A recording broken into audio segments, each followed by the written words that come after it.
Your good morning thing. Good morning, fellas.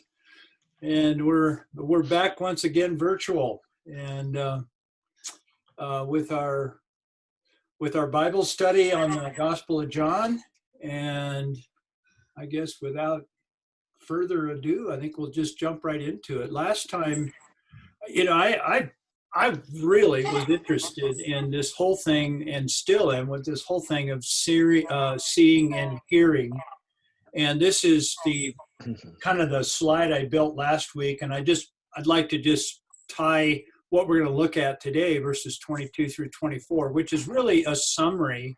Kind of look at this as a conclusion of what I'm calling a miracle couplet being brought together.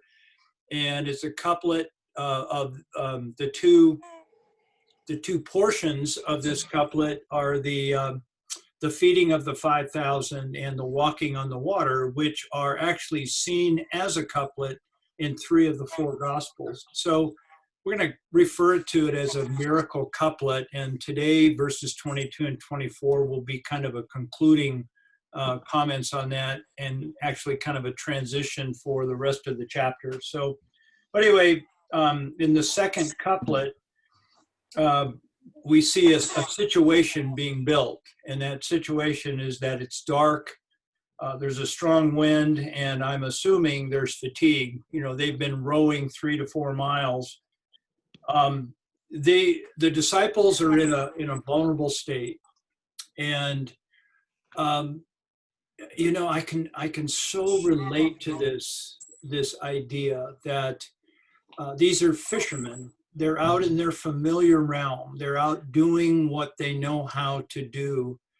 But and when it's like that, fellas, we feel so clever, so in control. But all it takes is an unknown, a strong wind to develop in the darkness of the night, and fatigue to set in, that all of a sudden we find ourselves in a very vulnerable state. And I, for one, think that's a good thing. They see Jesus coming towards them, and this is what is so interesting. They see their master coming, but yet they don't see their master coming. They see something else. They see what they are feeling. And that was really the bulk of our discussion last week of, we can see, but we can see without seeing, is the point. What we see has a lot to do with what's informing our minds and our state of being at any given time. And that is exactly what is happening here. They see Jesus through their eyes, but they don't really comprehend Jesus. They then hear the words from Jesus, which is, it is I, the ego eimi, the I am, which is throughout the scripture. And it is these words, it is I, do not be afraid, that changes everything. When they hear his voice, then they receive him into the boat. They received Jesus, and fear is dispelled. Now, I just want to clarify, we as evangelicals are very familiar with the term receiving Jesus. And in our heads, we have kind of cast that idea as a one-time thing, that then everything, we live happily ever after. That's not how I'm using the term. I'm using the term in the, I'm not opposed to that term or that way of thinking.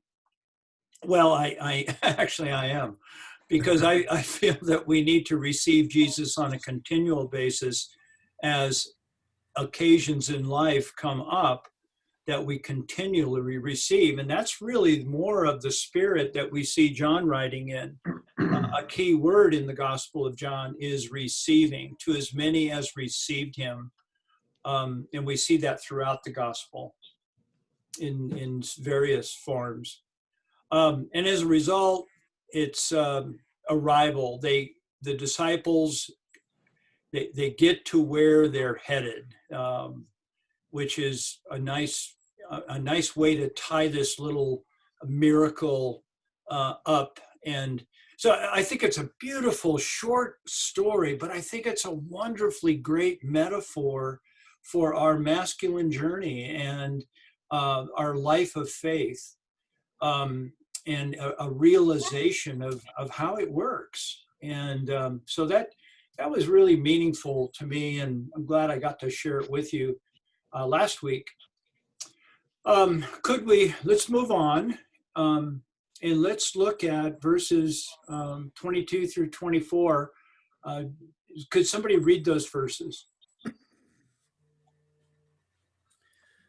The next day, the crowd that stood on the other side of the sea saw that there was no other small boat there except one, and that Jesus had not entered with his disciples into the boat, but that his disciples had gone away alone.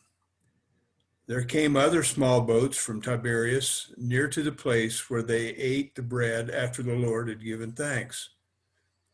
So when the crowd saw that Jesus was not there, nor his disciples, they themselves got into the small boats and came to Capernaum seeking Jesus. Okay, good. Thanks, Bob, for reading that.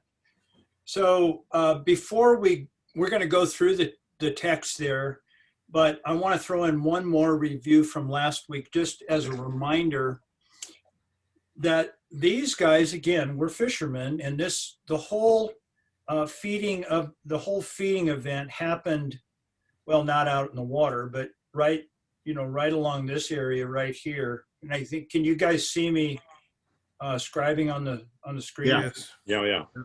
So that's generally, we don't know the exact location, but generally it's right there. And then they somewhere launch and go across the sea. The yellow line represents a trajectory. And I showed this slide last week. And Capernaum is pretty well dialed in. That is definitely a location, and that's the destination where they're headed. Well, what I'm trying to show is that if this line represents 3.5 miles, which it does, I actually scaled it off of Google Earth, then this distance right here to shore, somewhere, out in here is where this storm blew up. You're talking a mile here.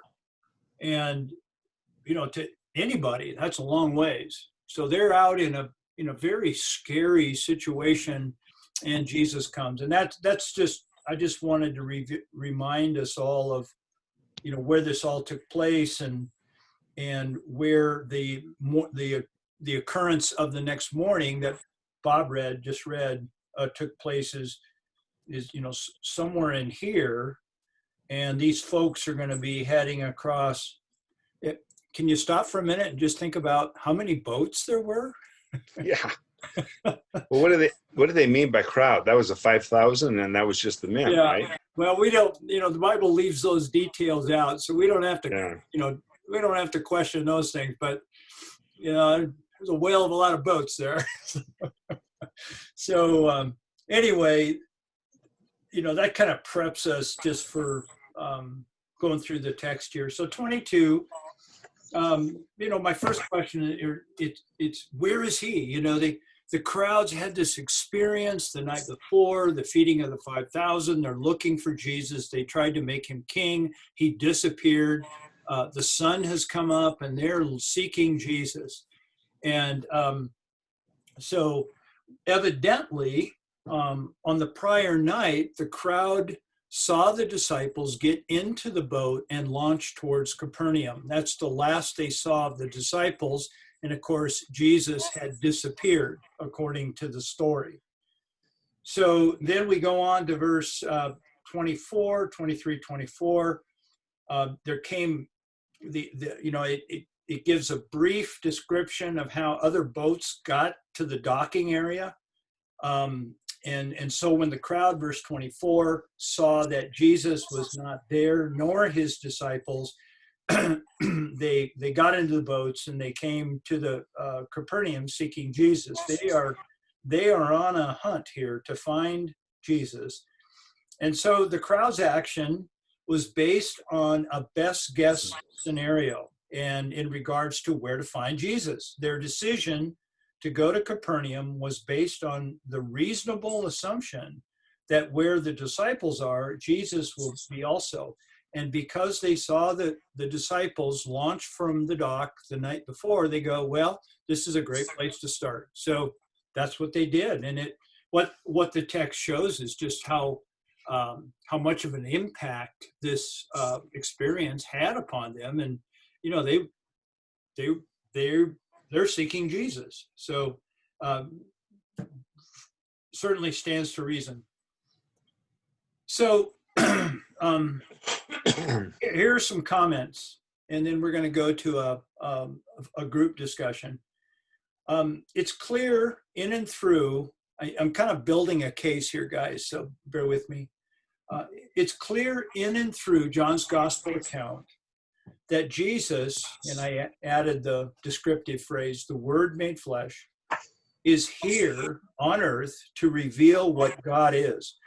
And that's clearly stated in John 1:18, where it says, he, meaning Jesus, has explained God. He has come to explain what God is like. I think that's marvelous.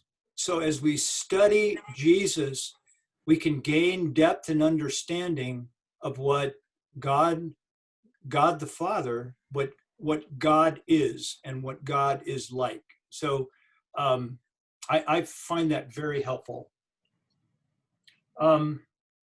It's also clear from the text that what Jesus is doing, and this is all from John's gospel, is doing and saying is at all time the will of the Father. And I didn't quote John. I think does somebody have their Bible in front of them where they could actually they could read John 5:19? Because I pulled this. This is the text I'm referencing. I've got it here. Okay. Jesus gave them this answer. I tell you the truth, the Son can do nothing by himself. He can only do what he sees his Father doing, because whatever the Father does, the Son also does. Okay, so there, Bill, is where I'm pulling this idea that the Son can do nothing without the Father, and whatever he sees the Father doing is what he does. And so when we studied that text, what I brought out is, you know, the verse is kind of stating it on one side, but on the other side, if nothing Jesus does is of his own will, only the will of the Father, then that means that everything Jesus is doing and saying represents the will of the Father. And so that also really lends support to the idea that what we see Jesus saying, or what we hear what Jesus saying, and what we see Jesus doing is representing the will of the Father at these given moments in time. Man, that, to me, that's very exciting. So that's kind of the background. That's kind of the background to these two miracles that I'm calling a miracle couplet. So here's where we're going to go with this. If these are true, then what we see in this miracle couplet is, number one, God's will to provide food to fuel our bodies, and that's through the first miracle. And I'm not spiritualizing this. I'm looking at this, that there was a point in time where Jesus, in representing or demonstrating the will of the Father, fed these people in not a scarcity kind of model, but through abundant provision. The miracle is very clear that there were leftovers. And so my point is here, it's God's will is to provide food to fuel our bodies. And with the footnote abundant provision. Number two, God's will to provide, it's God's will to provide protection from bodily harm. I pull that from the second miracle in the couplet, that Jesus seeks his disciples when they're in a state of great fear, and he brings calmness and protection to the situation. And so that is how Jesus acted, and I think that's what it demonstrates regarding the will of the Father, provision and protection.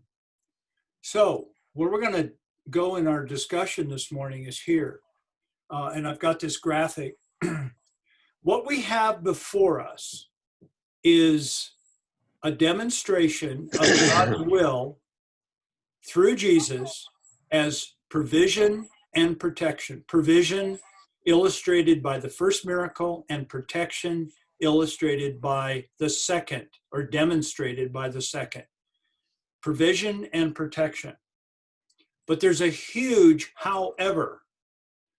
As you and I observe the world around us and history for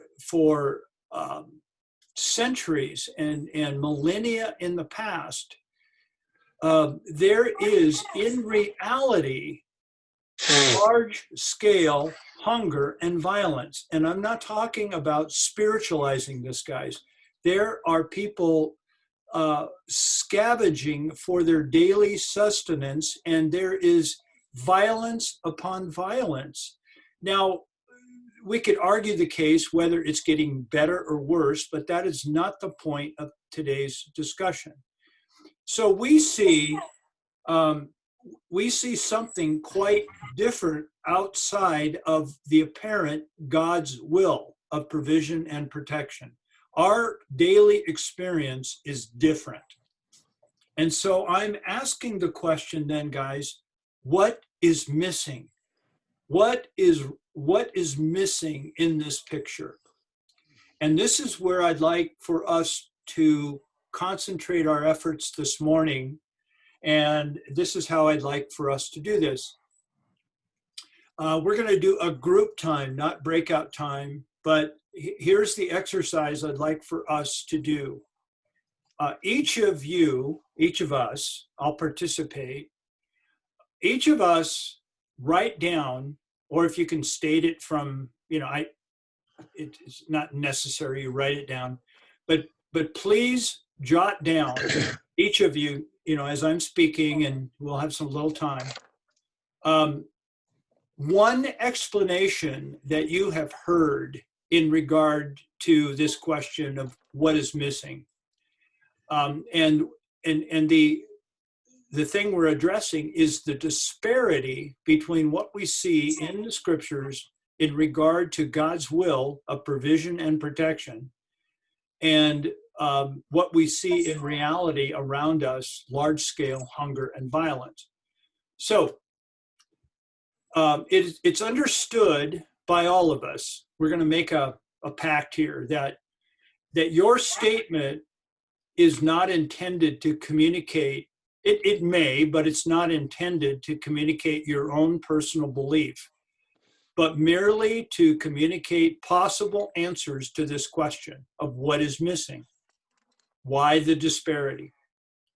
Our intent for completing this exercise is to identify what is out there, what's the scuttlebutt on the street, or in the theological conference rooms, wherever your background is, what's out there in regard to responses to what I think is a very important question of what is missing.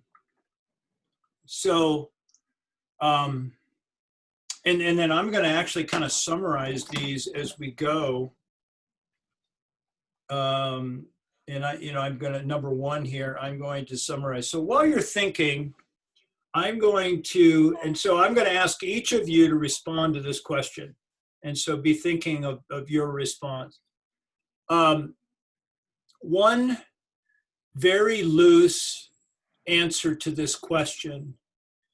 And it actually appeals to part of our human condition, is briefly stated as they're getting what they deserve. Now, we wouldn't, as nice Christian people, say that. But there is a general response to travesty,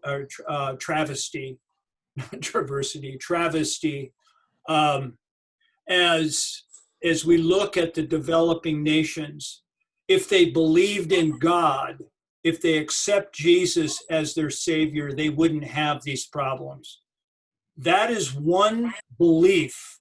And there's all nuances of that, but it's basically they're getting what they deserve because they have not received Jesus. That's a very harsh position, but there are nuances, there are harshness sides, and there are softness sides, soft sides to that whole thing. But I'm just going to write that out. They are getting what they deserve, driven by an internal need for how we frame justice. They are getting what they deserve. So that's my contribution. And then I'm gonna, as you guys go through here, and again, we're not making a value statement on these. These are for contribution and then meditation. They'll become part of the permanent slides. So this is a biggie to tackle. So somebody lead out and give us your another contribution. Everybody's in a hurry and nobody wants to wait. So you're going to have to just explain that. Oh, it's everybody's after instant gratification and always in a hurry. I hear that, or I'm having a hard time correlating that with being in starvation and violence. So you'll have to go a little bit more. As far as the starvation, we see starvation. We don't see so much starvation here in the United States, but we see it in other parts of the world. But the people in the United States are in a hurry to satisfy themselves and not looking to help others. And that's why there's a lot of... Okay. So there's more to this than right here. Everybody's in. Could it be I'm going to try. Everybody's after self-gratification. Yeah. Okay. Self-gratification. Everybody is. How about concerned with their own needs? The self-gratification. Yes. Much better said. Well, I don't know about that, but thanks for.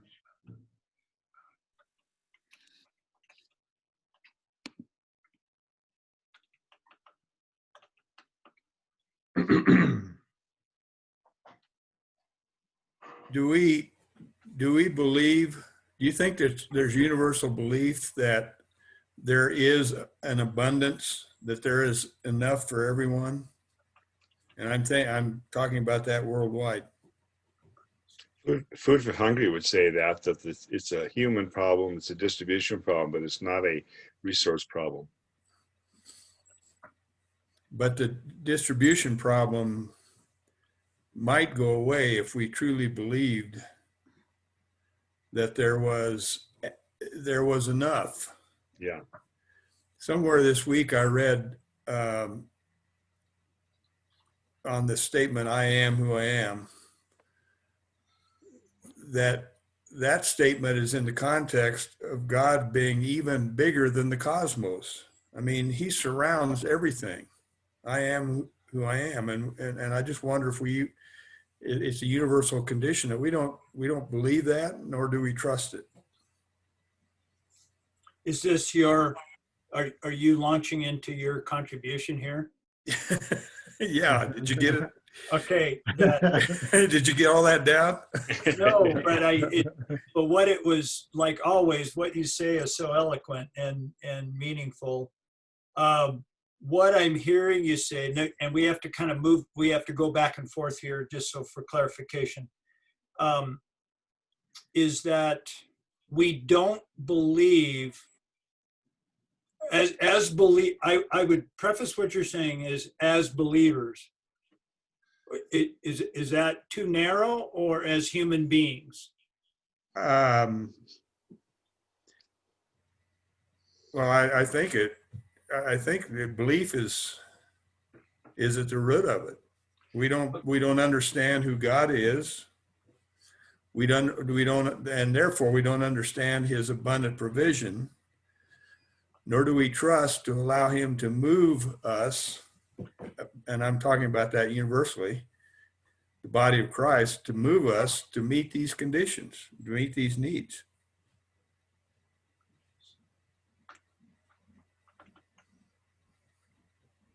Okay, I'm taking a stab at this here. I know this is painful to watch me type on the screen. We don't understand who God is, his abundant provision. So therefore, We don't even, we we don't trust do enough not to, act. yeah, there you go. Do not act in that way. With that, we Yep, don't that's understand good. who God is, his abundant provision.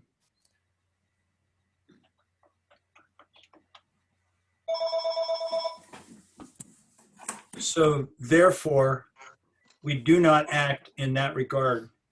Is that That's good. okay? So, Bob, do you think the we here as humanity at large, or we? How would you cast when you talk about in your mind the we? Who are you talking about? I believe it's a universal condition of all creation, all humans.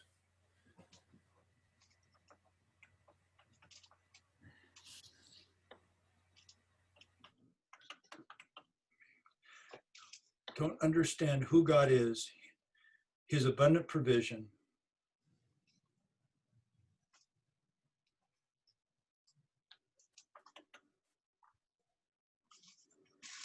So as human beings, we don't understand who God is.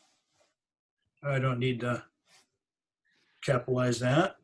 Who God is, nor his abundant provision. So therefore, we do not act in that regard. Exactly. So our actions are really based on our beliefs, and our beliefs are substandard. I think that's what I was trying to say. Well, I think you did. You did well. All righty, good. These are very thoughtful responses, guys. So now let's I'm going to move to the next slide, and that'll be number 4. So who wants to go next?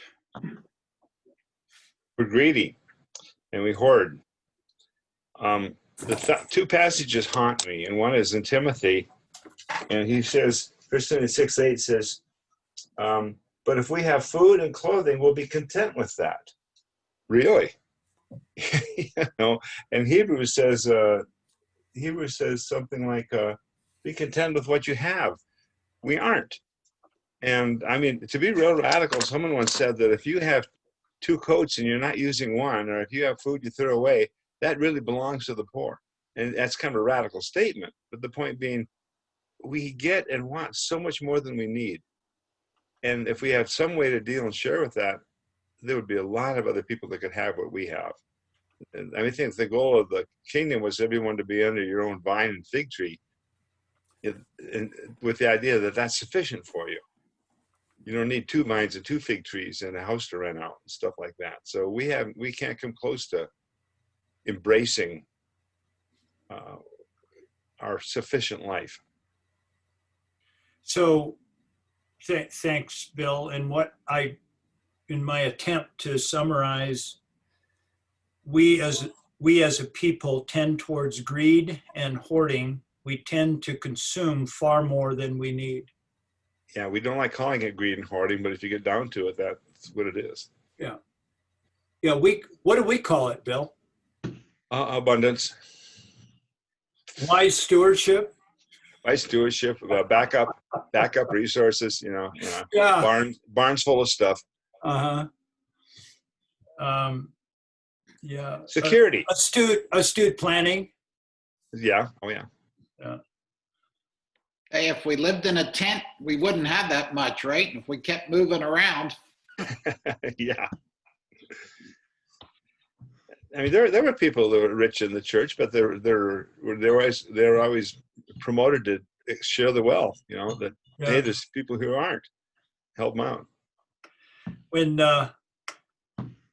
John piped in there, it reminded me, John, of when Sandra and I we spent a summer in Israel years ago, and toured. We lived there a whole summer, and just traveled all over the country, and trying to get this thing. So out in the desert, you'd see these desert is just barren ground, just stark barren ground, rough, rugged country. Yep. And you'd see a Bedouin tent out there. This, like you'd see out of an old, the Arabian Nights movie, these kind of tents you visualize. And that was their home, but sitting next, out of the middle of that, out of that in those days, back in the 70s, was a large tower, and they had a TV antenna.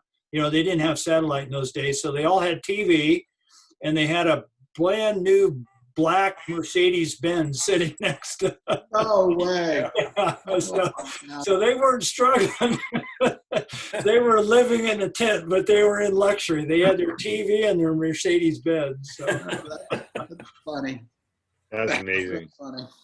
Wow. I was thinking of a record in the epistles, what a hard balance it is to be selfless and to give of your abundance. I think Paul was instructing the churches that their abundance should supply the lack of a sister church, and so on.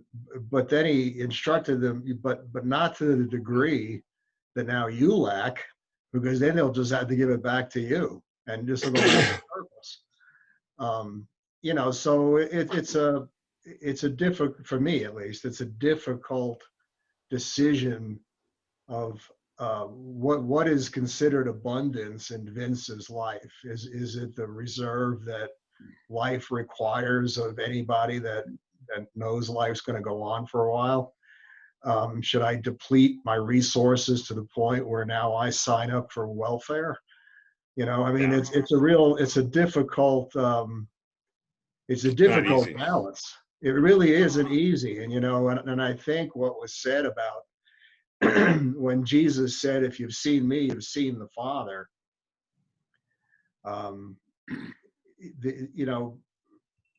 that's wonderful. If we want to know what God's heart is like, look at the things that Jesus did as depicted in the Gospels. But I don't want to say we're less than necessarily, but we're just people. We don't really have the kind of scope. I don't have the scope that he had, the fullness of understanding that what God is like. I'm always just sort of, I'm looking out for Vince, If I see a need, I think I can meet it with some, a brother, I'll try to help him. But if I'm gonna starve because of feeding some guy, what did I accomplish? I just changed the name on the starving person. I mean, it's very difficult. And Yeah, I think with these guys, the people that Jesus fed are the kind of the people, to spin off of what was said, the people he fed are the people who showed up. I mean, it wasn't everybody that was fed. It wasn't everybody that was protected. It was the people who sought him, in a physical way. They wanted to know, where is he? And so they showed up and he took care of them. There were people that didn't show up just because they weren't there that day that he didn't take care of. And it's like you'll always have the poor among you. And, this is just the systems of the world. Yeah, but he also said how hard, it is for a rich man to enter the kingdom of heaven. Right? He gave us that. Yeah. Right. I don't want to be idealistic about it, but anytime anyone's been involved with even short-term vision trips or overseas missions, especially with Christian redevelopment, you come back changed. You come back, and don't worry, enough time you'll be back to where you were. But for a while, you changed, and you see things differently. And, my niece who does this, she's at a Jesuit college, and I'm like, why are you guys always going to some obscure place someplace? And it never changes. People in the desert are forever in the desert starving. And she said, in her opinion, she said, the change isn't necessarily for the folks you're visiting. It's really for you. And that you bring that change back to your home, and that hopefully that multiplies. And so you got a lot of changed people now living in Scranton, the people that you visited may not be any of the better for it necessarily. It's short term, but you're forever changed, just like you said. that's the point. You're right. Yeah. Relationships mess with your theology, always. I think in our abundance, Jesus, the warning was, oh, look at all this, and I'm getting more and more. I'm going to tear my barn down and build a bigger one, right? So I can accumulate more. And I think that was the warning. There's a major theme through Scripture about being sensitive to the needs of the poor. And somehow, when you're not poor, we're not so sensitive. We just forget, right? That's right. So, Yeah, and also, Vincent, in regard to what you were saying about the missions, one of the big things that's going on in missions and also on short-term missions is sustainability. Is you go there and you teach them how to fish rather than giving out fish Right. type of thing. Dig a well or something. Yeah. They've learned a lot. All those agencies have gone through a learning process in this thing, Tatsi. You're right. I'm watching something on YouTube now that it's going to sound pretty strange, and it is, I guess. It's the title of the channel on YouTube is called White Underbelly, and I got attracted to it because the guy interviews.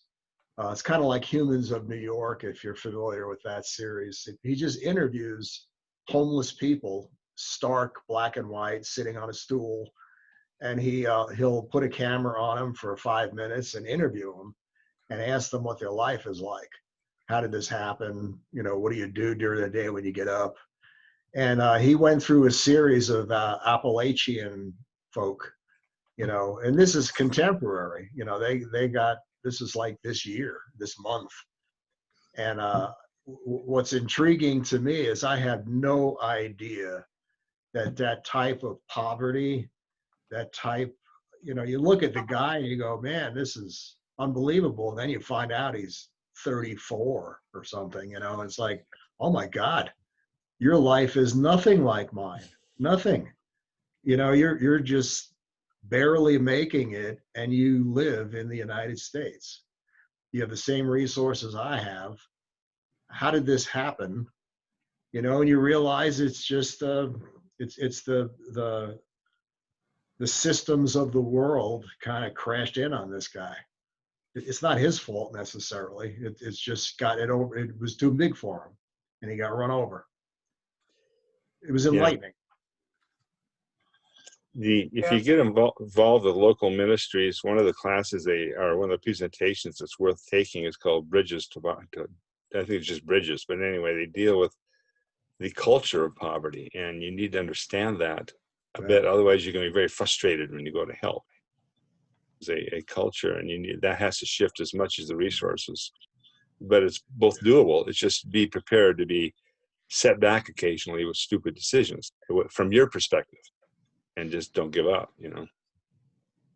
So I like to. I'm now, everything inside of me is now exploding for my high need to fill in the blanks. So, so because I have the microphone, number 6, John, and Vince, you're not off the hook there. You're in the dark, but not off the hook. We're going to come back I to know. I don't know 5. what happened here. John, I took a stab at stating your contribution this morning as we, living in abundance, which I think we understand, tend to forget the God-initiated directive to be responsible for the poor. Yeah. Is that somewhat, how can I massage that and change that to more accurately state what you're saying? Yeah, that was a sub thought, but that you restated that well, so that's a good statement. And Bill, before we run away, what was the course? Bridges to? I think it was Bridges Out of Poverty. It's local. I'll hunt it down. They had a program there. Anyway, yeah. And they'll come and present it to churches. I'll remind me of that. You have my email, I think, and we'll see what I can find. That was good thought, the idea of the culture of poverty, but I never thought of that. So back, Mike, I'm sorry. My one answer, Mike, to this, what is missing, the first thing that came to mind was restoration is what is missing. The big picture is we live in a broken world. Now that may be too big of a, response to this, but the real problem is the need for restoration, and I guess individually and just from God's perspective, right? From the world being set right again, the world being healed and restored. But that's the big picture. Okay. I'm going to put that, I'm going to put that like this, John. What is missing is restoration. That's not spelled right. Rest. Yeah. RESTORATION. What is missing is restoration. And then as a sub comment to tie it in. Are you okay with what I have there written? Oh, yeah, that's perfect. You could have left the one. We didn't need the restoration. So the cursor is now on you, Vince. You are now in the light, and you have pontificated greatly. But now, buddy, summarize what the heck you're trying to say. I gotta go. I love to hear you talk.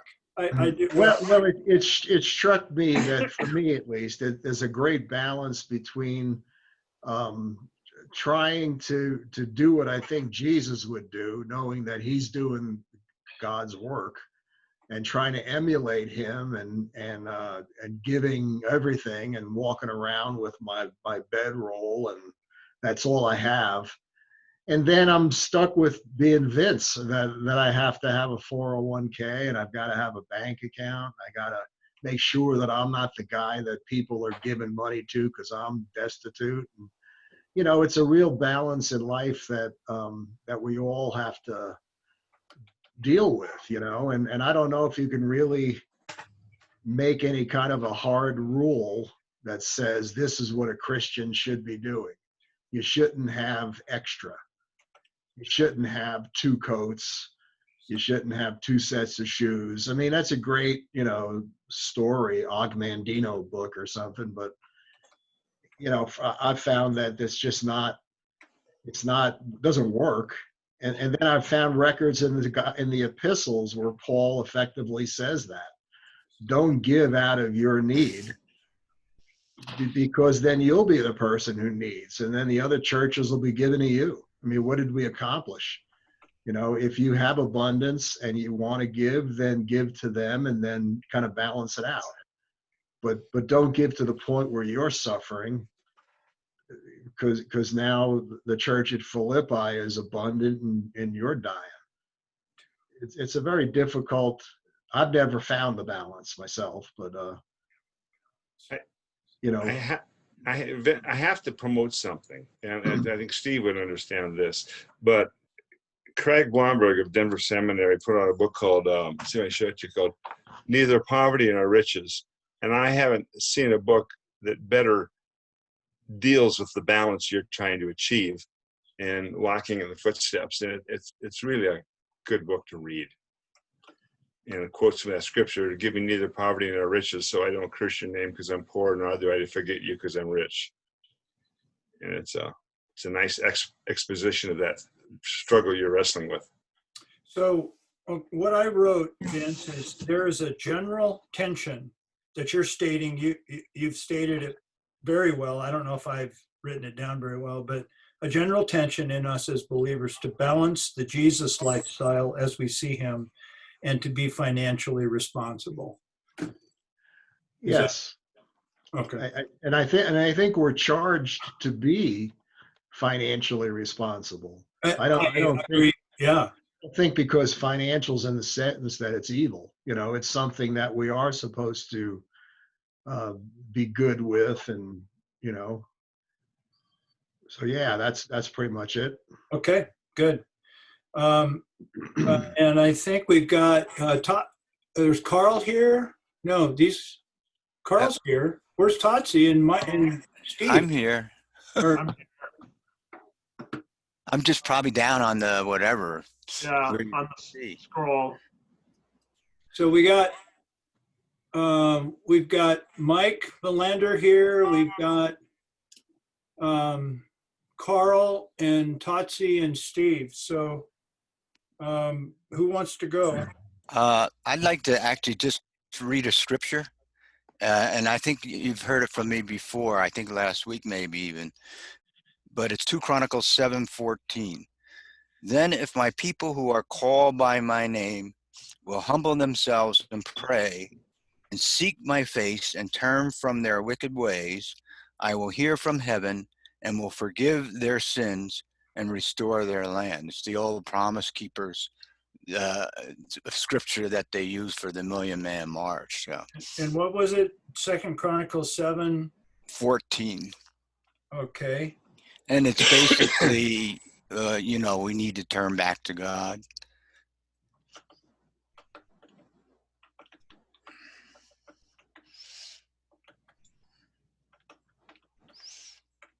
My comment on that particular scripture is that doesn't happen unless people are willing to humble themselves. And I don't know how much the Christian world today are willing to humble themselves. Carl, I'm sorry, but you're sounding like you're out of a 1930s radio broadcast. We cannot hear you, buddy. Yeah. Yeah, the microphone and your AirPods don't work very well. There you go. So before we move on to other Carl or Mike or Steve, Totsi, have I stated what your contribution is based on that? Well, they also, it's part of what other people were talking about. It's actually, and turn from their wicked ways. In other words, you repent. Okay. Yep. And then God will hear you. Okay. Okay. I'm going to leave it like that. Are you okay with that? Yeah. All right. All right. Who wants? We have others. We've got Mike and Mike and Steve and yeah. Go ahead. Yeah, it seems like we fairly quickly went into the mode of discussing solutions to large-scale hunger. We left off the violence part. Just thinking about that and thinking about an explanation without putting a value judgment on it. There would be some people who would say the problem is just simply our social environment engenders violence and hunger.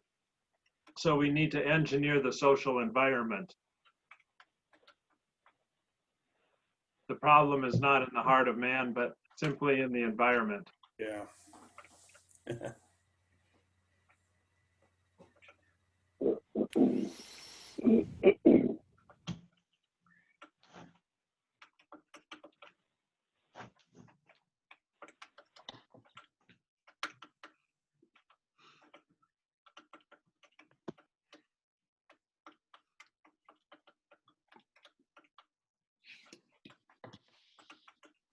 How's that look?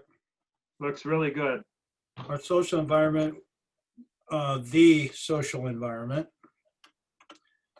we have created fosters violence and fear. We need to re-engineer our environment. Okay, good. All right. Great responses, guys. All right, who's on next? We've got two left, looks like.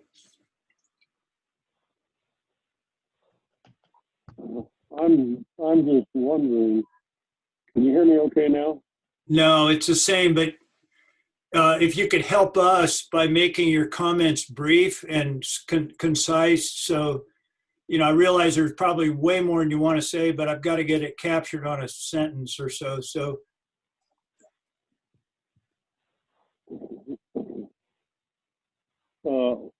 we're changed by the people that we meet, or everybody that came in contact with Jesus was changed. So as we meet people, are we reflecting Jesus?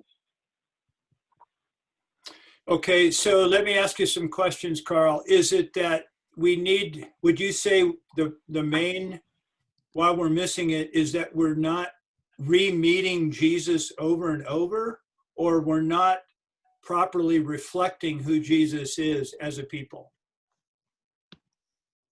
Or something else. Yeah, sorry. Yeah, it's kind of like what you said at the start of the meeting. We receive Jesus and everything's happily ever after. I think it's a daily walk. That's better right there. There, that's good. That's better, Carl. Whatever you did is better. Okay, I don't know what I did, but I got these ear pods in. Maybe that's. I tried taking them out, but that didn't work. So as we meet people, do we reflect Jesus, or do we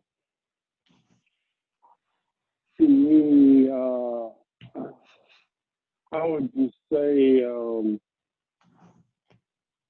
do we ever think about broadcast or giving Jesus' message to them, of the lack of sharing the gospel?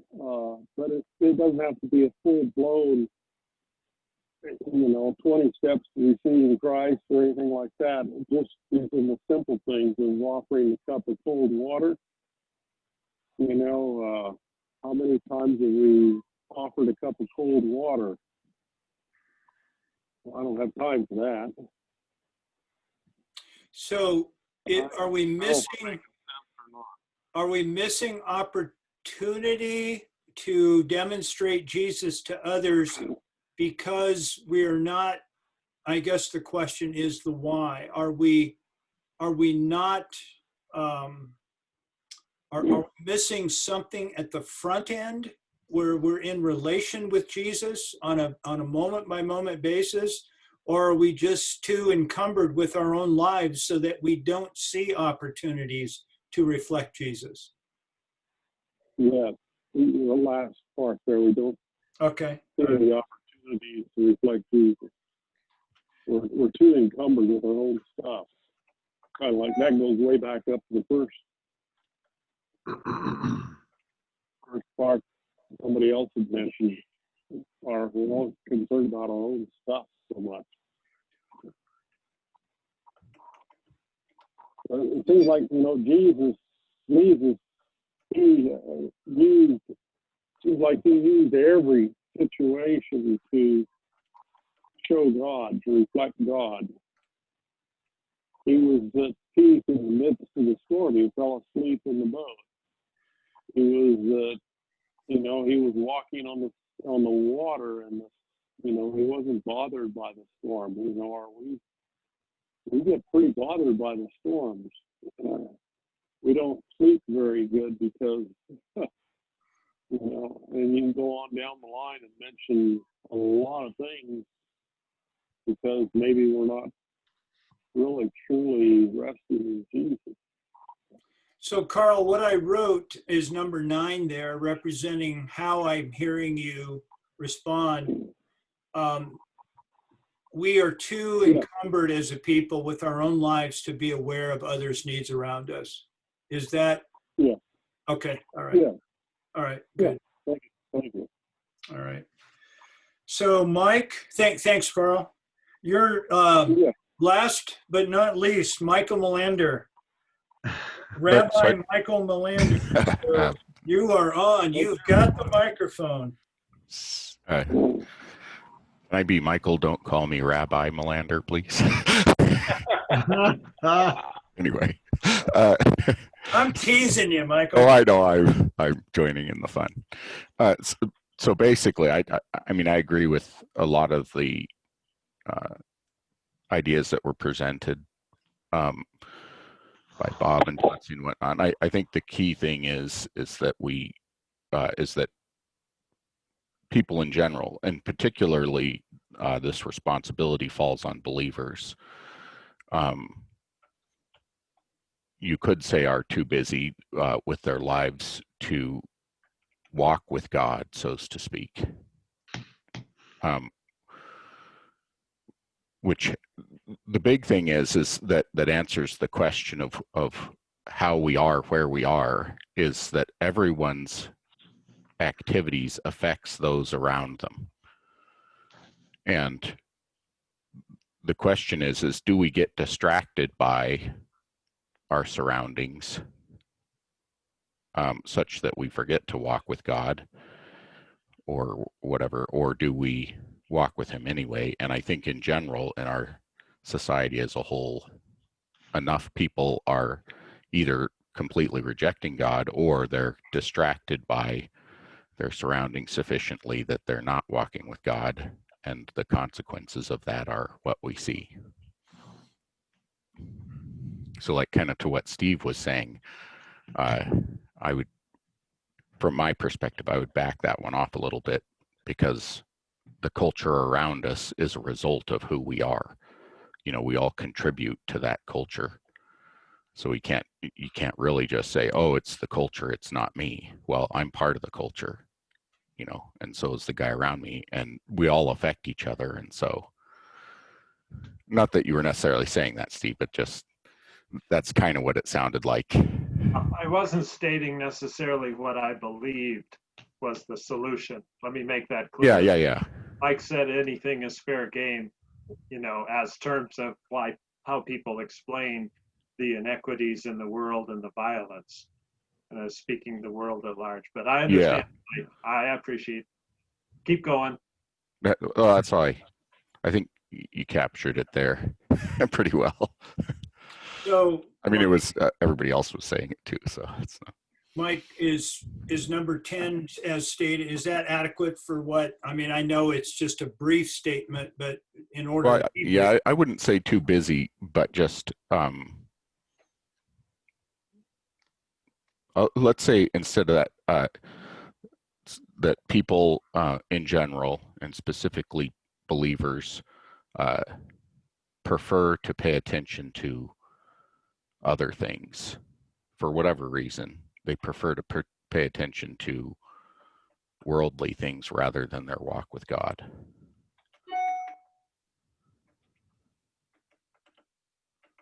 Excuse me, guys. I got to run off to my rehab here. It's a Okay. strange. It's a word I thought I'd never say, but Thanks for joining in, Vince. And all right. Catch you next week. we'll see you next week. People in general, specifically believers, prefer. Is it prefer? PRE? Maybe Prefer to pay attention to other things rather than. maybe you can get rid of the because I'm not saying that believers are worse at paying attention, but Just people in they general. need to. Believers especially should be paying attention to their walk with God over the peripheral things. Should I just remove that phrase? Yeah, just cut that out of there, and then because we kind of shifted the focus of the statement a little. We don't want you to get sued over this. So people in general prefer to pay attention to other things rather than walk with God. Is that adequate? Yeah, that'd work. All right. So guys, it's 8:02, and it took the whole hour to do this, and yeah, I'll post these on the website. You can actually see it, John. Hey, real quick, you never added your 2 cents. Yeah, I did. I was It's number first. 1. Oh, okay. Yeah, I put they're getting what they deserve. Oh, I didn't think, okay. Yeah, and yeah, that's word on the. That's a gen. Yeah, I don't believe that, but that's fair game. So I'll just leave this with you guys, and I didn't know how this was going to end up, but I really appreciate all your thoughtful responses, really do. And my takeaway from this morning's exercise is that many of you took this internal, that you pointed to that what is missing is the believer's contribution to advancing what Jesus calls the kingdom here and now. That many of you cited that what is missing is our actions towards the goodness and the Jesus life. And so that is worthy of meditation as why. What the why behind that. I'm not a big proponent of guilt or shame. I don't think that really helps anything, but I do think it's good to do a deep dive into these types of questions, and ultimately getting to, what is my contribution? How am I living? If this is pointing to me as a believer, what does this mean for me? So we'll leave it at that, and have a good rest of your week. I'll have these posted tomorrow, and if you want to get a view of all of them, but we'll look forward to being together next Wednesday. Have a good week, guys. Have a good week. Mike. Thank you. Bye. Yeah.